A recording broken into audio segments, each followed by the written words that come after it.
documento congiunto dei presidenti delle 5 province dell'Ordine dei Medici Calabresi che difendono l'operato dei colleghi e bollano come idiozia quella espressa dal sindaco leghista Ceccardi. Sgominata dalla Guardia di Finanza di Crotone, un'associazione a delinquere specializzata nel pilotare i fallimenti delle aziende in difficoltà, 13 le persone arrestate.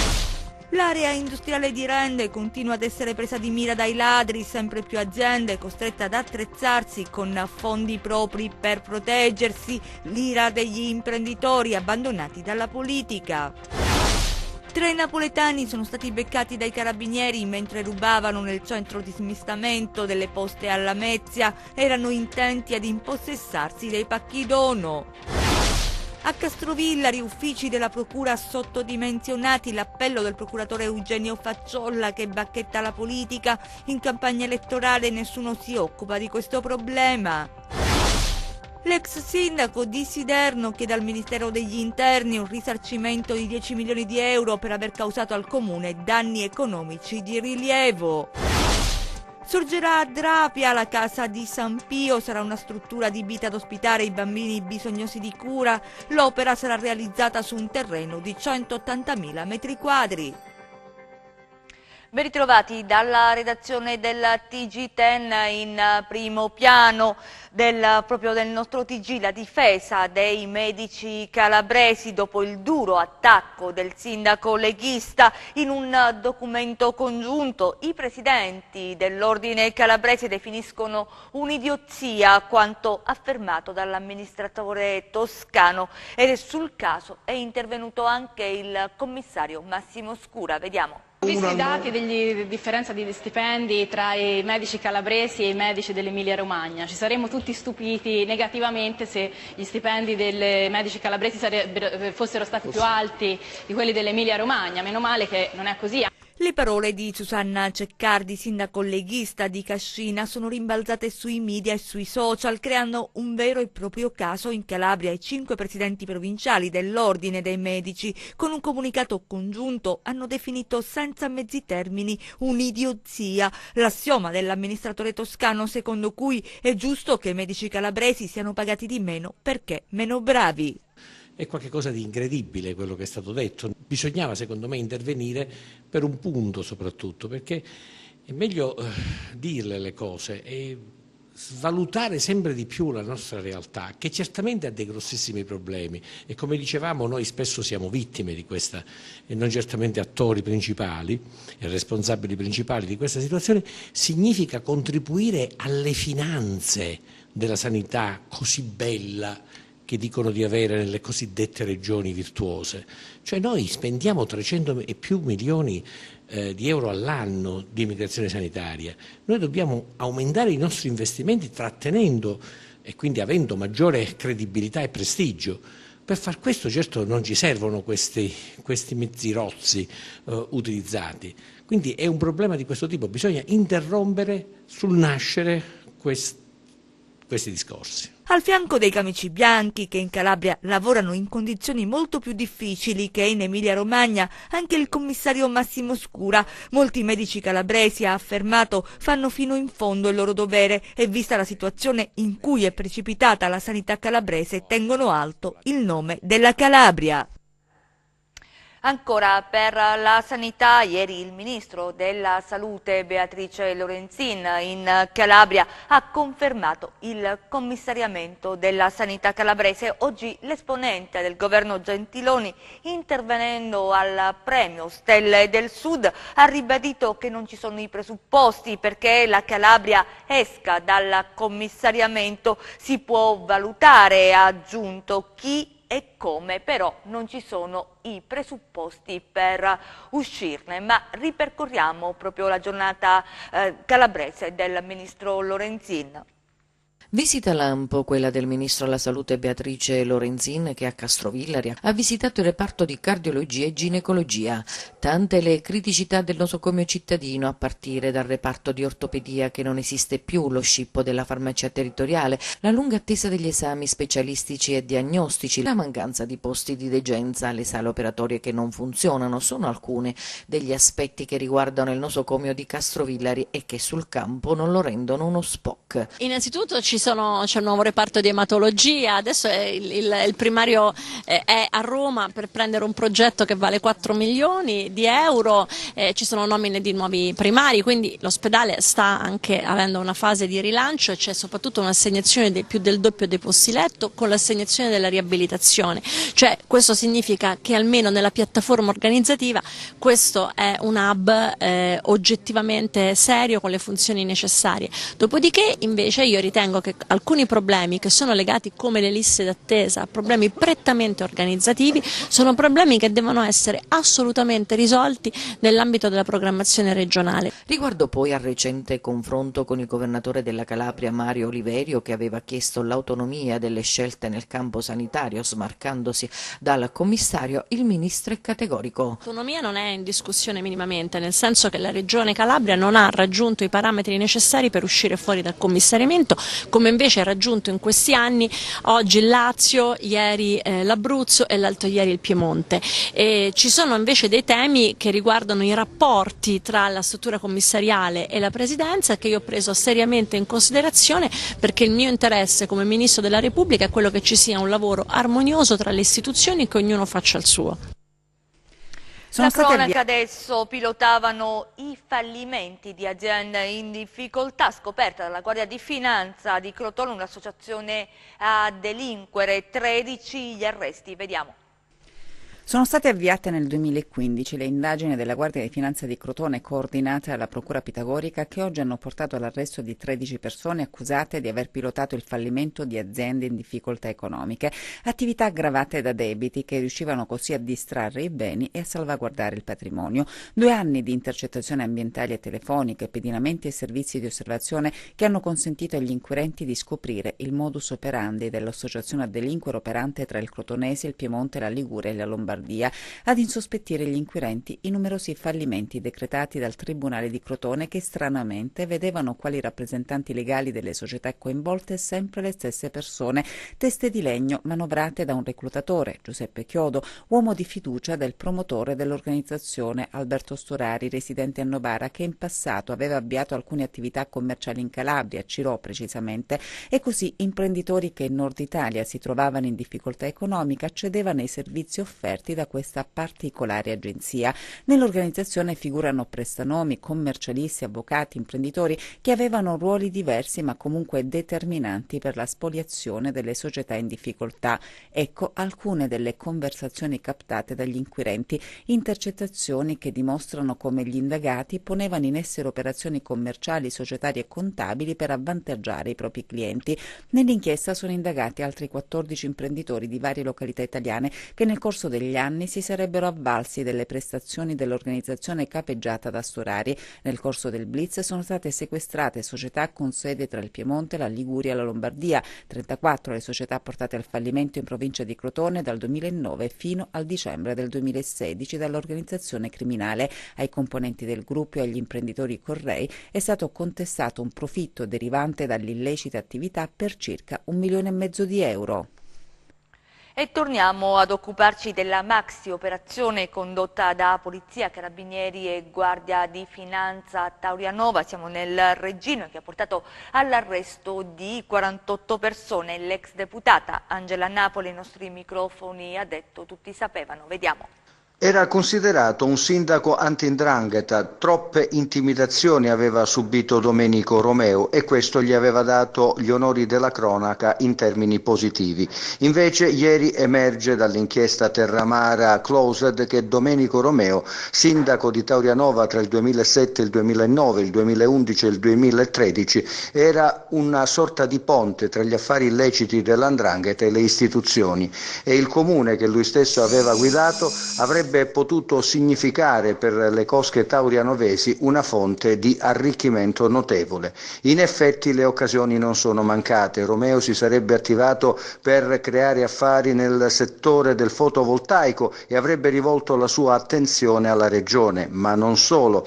Anche il Palazzo Municipale sarebbe stata una sorta di cassaforte delle cosche, perché molti appalti andavano a finire proprio ai boss e ai loro referenti. Addirittura c'è un in particolare che emerge dall'indagine della Procura distrettuale antimafia di Reggio Calabria, secondo il quale l'ex capo dell'ufficio tecnico si sarebbe più volte opposto ad alcuni progetti e in questo senso avrebbe avuto pressioni dall'ex sindaco. Non solo, molte le intimidazioni subite anche dal funzionario. Insomma, un quadro davvero inquietante.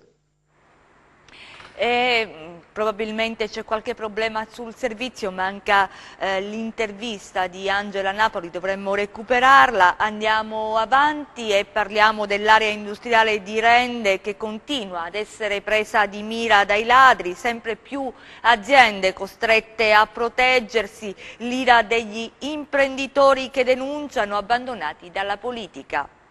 Meno di un mese fa il furto ripreso dalle telecamere di videosorveglianza di un'azienda nella zona industriale di Rende era solo la punta dell'iceberg. La serialità di questi atti e il modus operandi della banda ha creato allarmismo fra gli imprenditori che attraverso fondi propri devono cercare di fronteggiare questa emergenza furti. Massimo Giorno è stato svegliato dallo squillo del telefono e da una chiamata che lo avvertiva della presenza di malviventi all'interno della sua azienda. Alle 2:57 di notte l'allarme in effetti mi segnalava che c'era stata un'intrusione con sabotaggio, per cui il tempo di, giusto con le ciabatte, sono scappato col pigiama, con le ciabatte avrò impiegato 8-9 minuti per raggiungere il capannone. Quando sono arrivato con i fari della macchina davanti al cancello ho trovato praticamente queste persone all'interno della vetrata, c'era una torcia,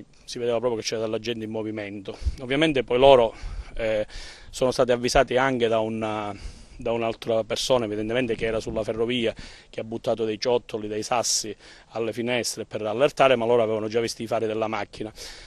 Siccome io nel tragitto avevo comunque allertato le forze dell'ordine, il 112, quando sono arrivato io anche i carabinieri non erano arrivati. Saranno passati, che ne so, 1 minuto e mezzo da quando io ho raggiunto il cancello. Mi sono trovato già, diciamo, prima dei carabinieri. Il tempo che ovviamente io ho aspettato l'arrivo dei carabinieri, loro praticamente si sono dileguati nel buio, sì, alla ferrovia, e hanno preso la loro strada. Momenti terribili e la freddezza di attendere le forze dell'ordine nel racconto dell'imprenditore, ma nel contempo la consapevolezza che lo Stato non può aiutare più di tanto chi opera fra mille difficoltà. Purtroppo, ahimè, a spese nostre adesso stiamo ripotenziando anche con un assetto diverso il sistema di antifurto e quindi di videosorveglianza. Solidarietà alle forze dell'ordine perché non hanno la forza, cioè in pratica è l'assenza dello Stato. Le forze dell'ordine non hanno proprio la forza materiale per poter presidiare, per poter in un certo senso prevenire, perché lei pensi che in quella notte c'era una pattuglia di 2 persone per tutta la zona di Rende, Mondalto, Sanvili, che diciamo è presidiata dalla compagnia di Rende. E facciamo un passo indietro, torniamo alla maxi operazione di Taurianova, vi avevamo annunciato l'intervista di Angela Napoli, sentiamola. Mi rendo conto che rimbalzare alla cronaca, far rimbalzare alla cronaca la città di Taurianova per questi motivi non è assolutamente bello. Non riuscivo a concepire come mai, nonostante 3 scioglimenti per infiltrazione mafiosa, Taurianova il discorso della giustizia fosse assente. Credo che si sia data anche giustizia sulla bontà degli scioglimenti per infiltrazione mafiosa che hanno leso effettivamente la libertà dei cittadini di Taurianova. Mi rendo conto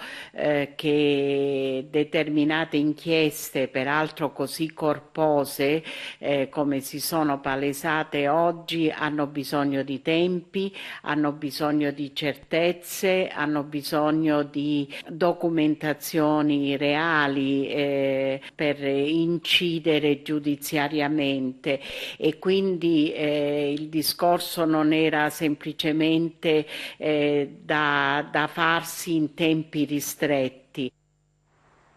E adesso ci spostiamo alla Lamezia Terme perché 3 napoletani sono stati sorpresi dai carabinieri mentre rubavano nel centro di smistamento della città della Piana. Erano intenti a impossessarsi dei pacchi dono. Vediamo. Da Napoli a Lamezia per rubare i regali di Natale è andata male la trasferta a 3 giovani partenopei arrestati dai carabinieri. Pasquale Sacra, 37 anni, Sabatino D'Andrea, 28 anni e Ciro Esposito, 49 anni, sono finiti in manette per furto aggravato. Ecco nelle immagini la banda dei Babbi Natale in azione. I 3 fanno razzie di pacchi contenenti capi di vestiario, giocattoli e oggetti tecnologici nel centro meccanizzazione postale di Santa Eufemia, dove viene smistata la corrispondenza in arrivo e in partenza dalla Calabria. In questo periodo prenatalizio infatti sono molti i regali che vengono spediti a parenti e amici e così i 3 sono partiti da Napoli a bordo della loro auto, hanno raggiunto Santa Eufemia e dopo essersi introdotti nel magazzino dove vengono depositati i plichi hanno per ore frugato tra la corrispondenza, caricando poi in grossi sacchi la merce. Ma 3 uomini con dei sacchi in spalla che si aggiravano con fare sospetto non sono certo passati inosservati e così dopo una telefonata giunta al 112 una pattuglia dei carabinieri di Lamezia Terme è immediatamente giunta sul posto. 2 malviventi sono stati raggiunti e bloccati dopo un breve inseguimento a piedi nelle campagne limitrofe. Il terzo invece si era allontanato ma è stato rintracciato lungo la statale 18 ed ecco la refurtiva che è stata recuperata e restituita al centro meccanizzazione postale. A Castrovillari uffici della Procura sottodimensionati, l'appello è del procuratore Eugenio Facciolla. Sentiamolo. Questa attività si ferma perché non ho l'impiegato che prende quella carta, quel documento e lo va materialmente a scaricare, a registrare e lo consegna all'ufficio GIP. Può sembrare un'esagerazione, ma è lo stato purtroppo in cui lavoriamo. E allora questa è una situazione che non è più sostenibile. Siamo in campagna elettorale, io non sto sentendo nessuno che faccia un solo riferimento alla crisi della giustizia per il personale amministrativo che ci manca. Lo sfogo del procuratore Facciolla arriva durante la conferenza stampa indetta per presentare i risultati di 2 operazioni sul territorio provinciale. Il magistrato loda il lavoro delle forze dell'ordine e poi pone l'accento ancora una volta sulla carenza di personale amministrativo degli uffici giudiziari. Finché si continua a pensare che noi siamo un costo e non siamo un servizio, purtroppo non si va da nessuna parte. Il bilancio che ogni anno viene stanziato, la parte del bilancio dello Stato stanziata per la giustizia è veramente irrisoria, se non davvero ridicola per la percentuale, e questo purtroppo fa sì che da 20 anni non abbiamo avuto concorsi per i nostri pubblici dipendenti e oggi scontiamo i pensionamenti anticipati. Molta gente che ancora potrebbe dare tanto va in pensione giustamente in base alle nuove normative e però non c'è stato ricambio. Ormai sono qualcosa come 5-6 anni che non c'è stato il ricambio generazionale, quindi i nostri uffici sono laconicamente destinati a diventare deserti. La denuncia del procuratore capo di Castrovillari è forte. Anche la procura è sottodimensionata, con 8 magistrati anziché 12. I sacrifici personali rischiano di essere vanificati, così come la sete di giustizia ai cittadini, che potrebbero rassegnarsi, non ricevendo risposte adeguate. Una sete di giustizia, che è qualcosa che non si legge da nessuna parte, però vi assicuro che c'è. Cioè la gente ormai non si fida più della politica, non si fida più anche della magistratura e delle forze dell'ordine, per tutto quello che stiamo dicendo, però continuano a vedere comunque il tribunale come l'ultima spiaggia per riparare i torti, per avere in qualche modo veramente la giustizia nel senso puro del termine. E noi purtroppo questo non siamo in grado di assicurarli in queste condizioni. Le altre notizie di cronaca nelle nostre brevi. Sono 12 le persone iscritte nel registro degli indagati dalla Procura di Paola, fra cui un funzionario, un professionista e 10 imprenditori, per una serie di gare d'appalto ritenute anomale fra Cosenza e la costa tirrenica. Dopo le perquisizioni dei giorni scorsi, l'indagine coordinata dal procuratore Pierpaolo Bruni sta ricostruendo tutto ciò che riguarda le opere pubbliche nell'area urbana cosentina ed in provincia, riflettori puntati a Cosenza sui lavori del Rendano, la chiesa di San Domenico e piazza Santa Teresa. Un incendio è divampato la notte scorsa in un'abitazione a Caraffa. Le fiamme hanno interessato un appartamento di 2 piani, lesi gli occupanti, 2 anziani coniugi aiutati dall'intervento tempestivo di un vicino che è riuscito ad accostare una scala all'esterno dell'edificio permettendo alla coppia di uscire. Sul posto sono intervenuti i vigili del fuoco che hanno domato le fiamme originate probabilmente per un cortocircuito al frigorifero. Ingenti danni al solaio, l'appartamento è stato dichiarato inagibile. All'interno della cucina erano presenti 2 bombole di gas che i vigili del fuoco hanno prontamente allontanato dalle fiamme e posto in sicurezza. 2 uomini sono stati arrestati ed altri 2 denunciati in stato di libertà dai finanzieri della compagnia di Melito Porto Salvo per estorsione aggravata da minaccia di morte. L'indagine coordinata dalla Procura di Reggio è stata avviata dopo la denuncia presentata da una donna che da circa un mese subiva ripetute richieste con minacce di morte rivolte a lei ad un congiunto di 20.000 euro. Sequestro di provole contaminate a Carlopoli nel Catanzarese, una campionatura in autocontrollo svela la presenza di un batterio pericoloso, la listeria. I componenti della sede di Lamezia Terme del servizio veterinario Area C dell'ASP di Catanzaro hanno provveduto al sequestro sanitario delle provole in giacenza presso il caseificio per la successiva distruzione, verificando nel contempo le procedure del ritiro del prodotto venduto direttamente ai consumatori. L'ex sindaco di Siderno, Fuda, ha chiesto al Ministero degli Interni un risarcimento di 10 milioni di euro per aver causato al Comune danni economici di rilievo. Vediamo. Lo aveva annunciato e ne avevamo parlato anche in alcuni servizi nel corso del TG10 ed oggi siamo alla ufficialità. Piero Fuda, sindaco di Siderno, ha avviato azione risarcitoria nei confronti del Ministero dell'Interno e dei 3 commissari che hanno gestito il comune ionico tra il 2013 e il 2015. Secondo il sindaco hanno causato danni rilevanti alle casse comunali. Per esempio Fuda contesta un mutuo acceso dai commissari, quasi 9 milioni di euro, con interessi che graveranno sul comune per 30 anni di oltre 5 milioni. Tutto questo, sostiene Fuda, mentre si sapeva già che la crisi finanziaria del comune era forte. Sotto accusa anche il pagamento dei tributi. Ai debitori, sostiene l'attuale primo cittadino sidernese, avrebbero potuto essere proposte transazioni, si sarebbero così recuperati soldi. Invece, col mutuo sottoscritto, sono stati pagati 3 milioni alla Sorical e più di 1 milione alla Regione. Cifre che poi sono state abbattute di quasi il 50%, sostiene ancora Fuda, all'insediamento della mia giunta. La richiesta risarcitoria, lo ricordiamo per la cronaca, è di quasi 10 milioni di euro. E adesso ci spostiamo a Drapia, siamo nel Vibonese perché è proprio a Drapia che sorgerà la casa di San Pio. L'opera sarà realizzata su un terreno di 180.000 metri quadri. Vediamo.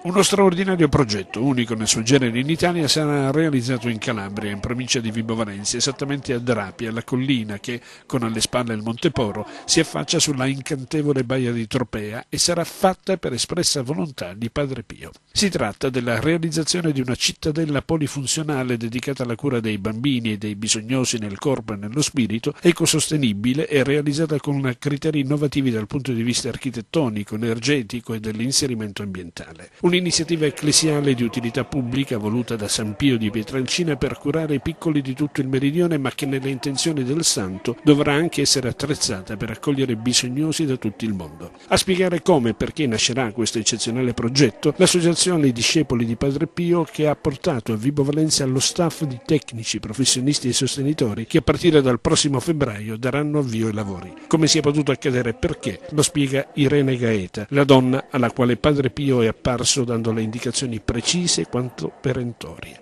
Un giorno appunto stavo in camera da letto, vedo Padre Pio e Gesù. Gesù sta zitto, Padre Pio mi dice: Quagliò, in Calabria devi fare un santuario, un ospedale pediatrico, un centro di ricerca, un villaggio per sofferenti. Ma padre, io non so calabrese, ma che mi porta a me dalla Calabria? Ho preso l'aereo, sono venuta, ho trovato il luogo. Poi però era difficile perché il signore che nel terreno dove è sparso Gesù non vendeva. L'abbiamo pagato molto, però ci abbiamo contrattato, l'abbiamo fatta. E chiudiamo con il meteo.